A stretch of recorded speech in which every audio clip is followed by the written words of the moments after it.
About a year ago, I stumbled across a Loud House fan comic on a god-awful site also known as DeviantArt. The comic was titled It's Not Your Fault, and the user who posted it had some, questionable artwork on their account to say the very least. But despite that, I still decided to sit down and read the comic. And as expected from a Loud House fan comic, it portrayed some really disturbing themes that I think most people would find extremely unsettling. But what I wasn't expecting was for the comic to be low-key kinda interesting. Now don't get me wrong, I'm not defending anything portrayed in this comic, but I do be lying if I said I didn't get invested in the story once I started reading it. The comic is surprisingly successful at keeping you emotionally engaged as you slowly uncover the tragic event that led to Lena seeking revenge against her brother Lincoln and her ex-girlfriend Sam. Shortly after reading it, I decided to make a video about it because I found it fascinating how the creator somehow managed to write an actually addictive plot despite all the disgusting stuff featured in it. And ever since I made that video, countless people have been asking for a part 2, because at the time, the comic wasn't finished and ended on a massive cliffhanger. And even though the comic is still not finished, enough progress has been made since then for me to finally revisit it. So without any further ado, let me introduce you to the long-awaited continuation of one of the most disturbing Loud House fan comics ever made.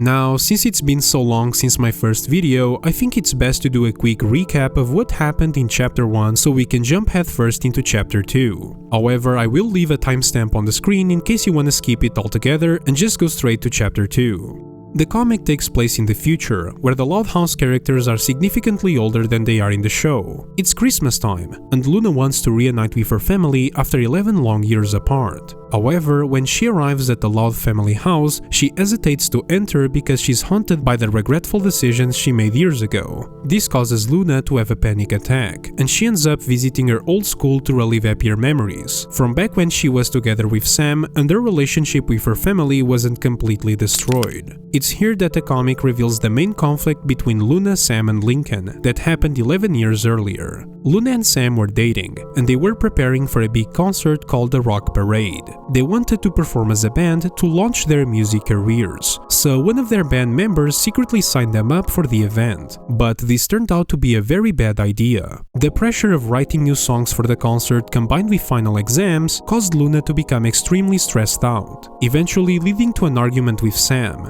During the fight, Luna brought up Sam's family situation, a very sensitive topic. Considering her father abandoned the family after a rough divorce, her mother became an alcoholic, and Sam herself had struggled with self-harm. After the argument, Sam ran out of the school in tears, where Lincoln eventually found her outside in the rain. Confused and worried, he offered to take her back to his house to try to cheer her up. The two spend the evening hanging out together, and by the end of it, Sam actually seems to feel a lot better. But this is where the comic introduces the true villain of the story, Rusty, one of Lincoln's stinky friends. He's jealous over the fact that Lincoln and Stella recently started dating, because according to him, he would be the perfect boyfriend for Stella, not Lincoln.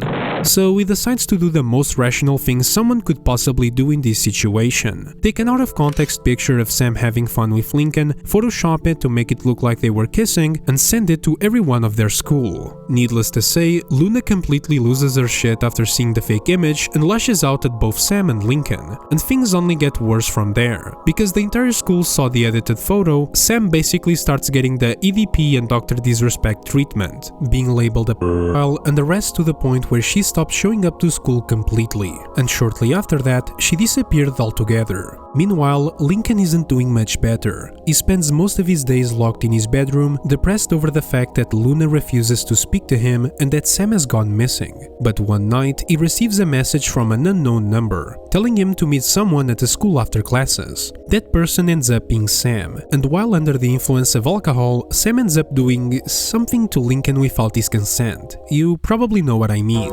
This ultimately leaves us to the final panel of Chapter 1, where a terrified Sam stares at a positive pregnancy test, implying that the encounter with Lincoln resulted in an unwanted pregnancy. Back in the present timeline, it's revealed that Sam did end up having the child, Lena Loud. Long story short, Lena eventually discovers the truth about the night that led to her birth, while at the same time, Luna is shown contemplating taking life by jumping off the rooftop of the school. And that pretty much sums up chapter 1. There are obviously a lot of details I skipped over for the sake of time, but if you want the full context, you can always check out my first video on the comic. After Aunt Lucy tells Lena the dark truth about how she was born, Lena starts freaking out and sprints toward the stairs, only to bump into her own mother Sam. She confronts her mom about what Lucy had just told her and only gets even angrier when her mom confirms that the story is real. Extremely pissed, she runs out the door crying, saying that she needs to find Aunt Luna because there's something she needs to know. The scene then abruptly cuts to Lena tied up in a very dark room, which apparently takes place 2 months earlier. Scared and confused, Lena asks her kidnapper what he wants and why he's doing this. A figure then emerges from the darkness holding a to her head, but he doesn't really reveal any clear motivation behind all of this. Instead, he says that he only wants to enjoy the moment and that he can't wait to see her parents' reaction to the outcome of what he's about to do. And after that, he whispers, "Any last words?" And before Lena can even finish her sentence, Lena wakes up screaming. Apparently none of it was real, it was just a very disturbing nightmare. Her mom hears the scream and goes to comfort her, and through the dialogue between the two of them, it becomes clear that these nightmares have been a common occurrence, with her mom mentioning that this was already the 4th time that week. Determined and desperate to find the reason behind these nightmares, Lena goes to talk to Lisa the next day. Lisa runs several tests on Lena but is ultimately unable to figure out what's causing the nightmares. And while the two of them are talking, a mysterious figure appears outside the window, creeping on them. Lisa scares him away by yelling, thinking it's someone from the government after her inventions. But whoever this person is, they are not after Lisa's inventions, they are after Lena. And for now, we don't really know if this mysterious figure is the same one from Lena's nightmares. Later at school, Lena ends up falling asleep because of all the sleepless nights she's had recently, and once again, she dreams about the mysterious figure, but this time she's actually able to have a conversation with it, although it's not a very reassuring one. The entity warns her to be careful because it's out there planning its revenge. And before we get any more clarification, the scene cuts to Luna standing outside the school, saying that she finally managed to track down Lincoln's and Sam's daughter. Back at home, Lisa is still trying to find the reason behind Lena's nightmares, and even though she still isn't sure what's causing them, there's another thing that has been bothering her, and she wants to show it to Lena. The two head down to the basement, and from there Lisa teleports them to Mars. Apparently, Lisa has been using Mars as a sort of sanctuary for her experiments, because over there, the evil American government can't get their hands on her inventions. The thing she wanted to show Lena was a space-time rift, something that can apparently destroy their whole fucking universe if not contained properly. Lisa explains that since the day Lena was born, countless of these rifts have appeared from time to time, but usually they never grow larger than a walnut and disappear after a few days. The one she shows Lena, however, is different. It's been getting increasingly larger and has been there for several weeks now. More precisely, since the day Lena told her family about her nightmares. Lisa believes that Lena's nightmares are somehow connected to this specific rift, and her suspicions are seemingly confirmed when the rift reacts to Lena's presence. Lisa also suspects that the nightmares are somehow related to Luna's return to the city after she ran away from home 11 years ago, and according to her, that would put all of them in great danger, but for now she decides to keep that information to herself. Meanwhile, Lincoln and Sam are at the supermarket discussing how they somehow managed to go through 4 boxes of in just 2 weeks. Very interesting conversation topic, but little do they know that they won't be using any anytime soon because Luna is about to jump their asses with a gun. As she's about to carry out her plan, she suddenly hesitates after getting a flashback from the past where she had already tried to kill Lincoln and Sam before. Since Lincoln looks much younger here and we can see that Sam is visibly pregnant, we can roughly locate this moment on the comics timeline. In chapter 1, we learned that Luna had eventually tried to make amends with Lincoln after someone proved that the photo of him and Sam kissing was photoshopped. But by that point, Sam had already done that horrible thing to Lincoln that resulted in her pregnancy. So what most likely happened was that after Luna discovered that Sam was pregnant with her brother's child, she completely lost her shit for a second time and decided to try to them both. But she probably wasn't able to go through with it because deep down she still loved both of them.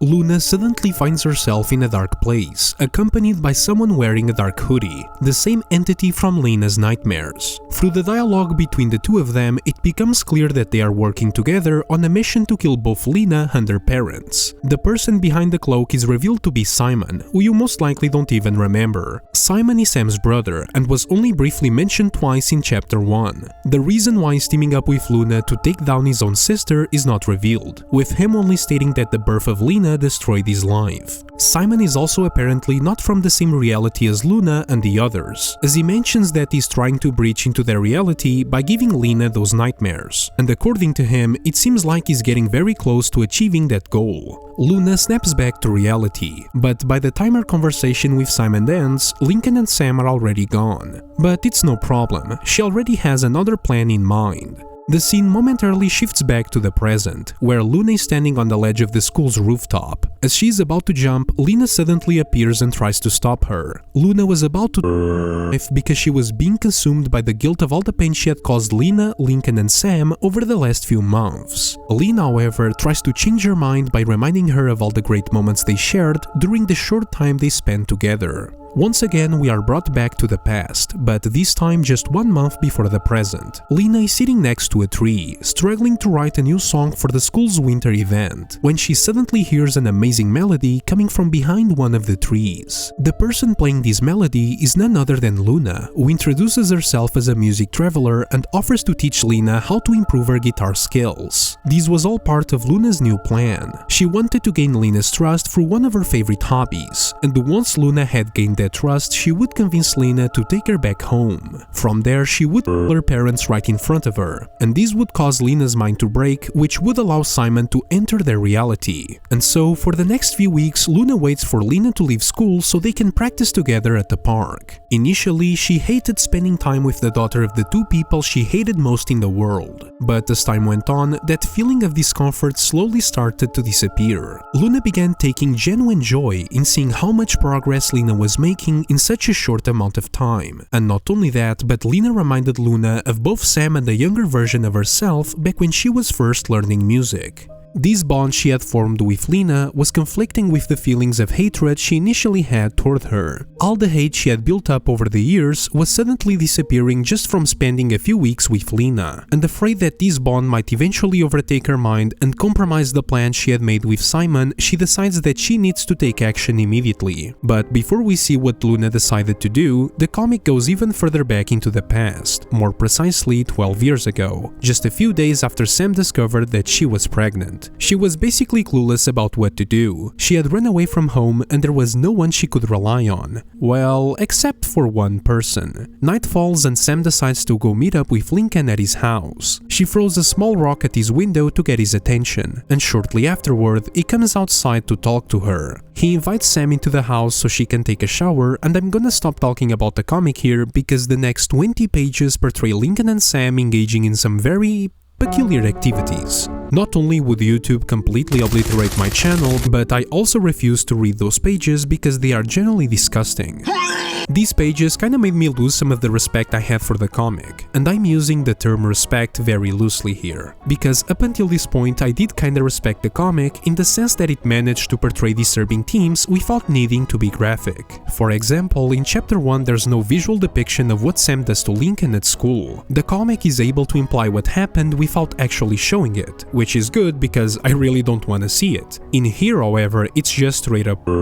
So even though there are still a lot of loose ends in the plot, I think we are now able to sort of build a timeline of the events of the comic with all the new information we have been given. So let's organize this chronologically. After the photo of Sam and Lincoln kissing was revealed to be false, Luna apologized to Lincoln and tried to make amends with him. Sam, however, had already taken advantage of Lincoln and was pregnant with his child. Not knowing what to do, she decides to meet up with him again, do some nasty stuff and then tell him that she is pregnant. Luna and the rest of Lincoln's Simon's family would eventually find out the truth, and Lena, consumed by anger, would try to take their lives with a gun. But she backed out at the last second because she still loved both of them. Instead, she ran away from home, where she would go through a very rough period involving and dangerous people. Somewhere during this time, she would meet Simon, Sam's brother from another reality. He offers Lena the chance to take revenge on the people who destroyed both of their lives. Although Simon's reason for wanting revenge is still kind of unclear, it's most likely related to the fact that Sam ran away from home after becoming pregnant, and as we know, their father had already abandoned the family years earlier. So maybe Simon sees this as Sam abandoning him the same way their father did. So Lena and Simon begin working together, planning how to take down both Lena and her parents by having Lena earn Lena's trust. However, Lena ends up bonding with Lena, which creates a conflict inside her own mind.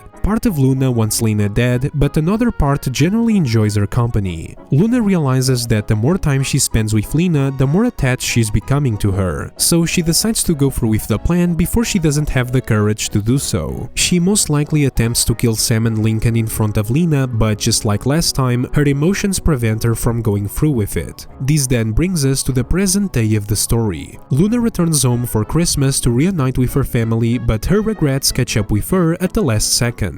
Feeling ashamed of all the terrible things she tried to do to Sam, Lincoln, and Lena, she decides that the only way to put an end to all of those regrets is to put Meanwhile, after Lucy tells Lena the truth about how she was born and what Sam did to Lincoln, Lena runs away from home to find Luna. She eventually finds her standing on the rooftop of the school just moments before she's about to jump, and she's most likely able to convince Luna not to do it. As for what happens next, I guess we'll have to wait for more pages.